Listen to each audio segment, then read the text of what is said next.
Imagine you're going on a boating trip with your friends, out to the middle of the ocean. Except you don't know how to swim. But it's okay though, because, you're with your friends.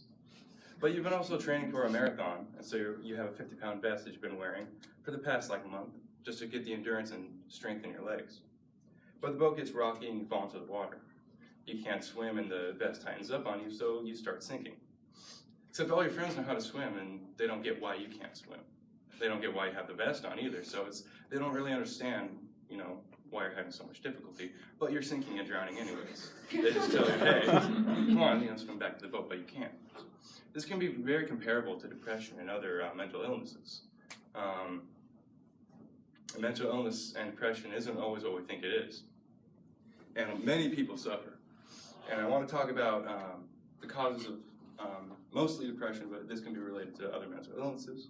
I want to talk about the different types, how society affects the image of it, and how anxiety also can affect it. Hopefully I can help you guys look at it in a different way. Starting with the causes, mostly they can be caused by childhood. Say a child is coming from a broken home, they can often see life in a different sort of lens, so to speak, which can cause depression later on in life. And also the current living environment. About a year ago for me, I got in a pretty bad place because of my living condition, and I was considering suicide. So it can be, anyone can be affected by depression and other mental illnesses. The different types. According to Harvard Health publication, I got about 4 different types of depression. There's major depressive disorder, which is the most common type. Oftentimes it's the symptoms include a constant state of sadness, thoughts of worthlessness and loneliness, and also thoughts of suicide. There's also persistent depressive disorder, which is like major depressive disorder, but less severe. Most people can still function day to day, but their happiness is reduced. There's also bipolar disorder, which is very commonly known. People have highs and lows, but both can be equally dangerous. And there's also seasonal affective disorder, which is most oftentimes occurring in fall and winter, and happens because there's less sunlight, which causes the brain to be sad, basically. Now that we know a few types of depression, let's take a look at how society can affect and alter the image of mental illnesses. To me personally, one thing that I think of a lot is people who fake it. Now, obviously, depression and stuff like this is a real thing, but it is also a very easy way to get attention. And a lot of people do try to manipulate other people and fake depression, which can influence everyone else to have trust issues to see, are you actually faking it, or do you need actually help? Another thing is jokes and criticizing comments that people make on a day-to-day basis.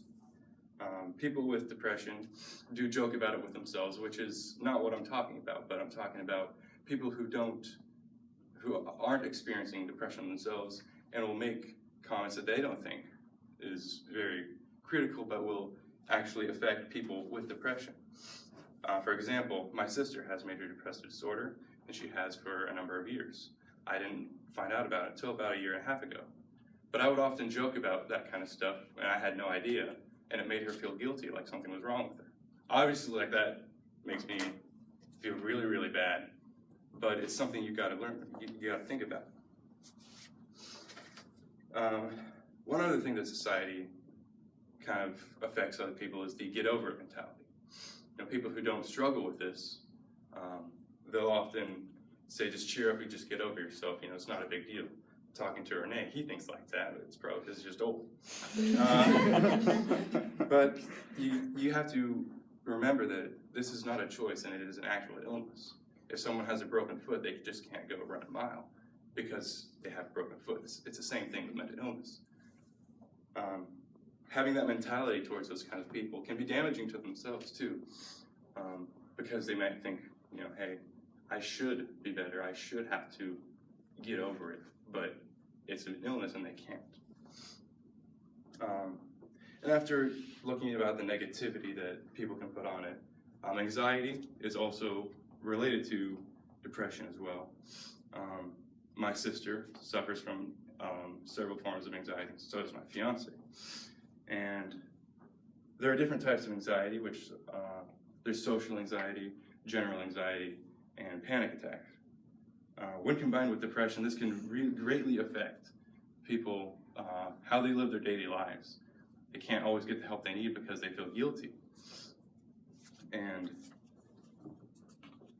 in review, I talked about the causes, the types, how society affects the image of depression and other mental illnesses, and the anxiety behind it. And mental illness is a very person-to-person thing. Back to my story in the beginning, if you can't always see people who are drowning, so to speak.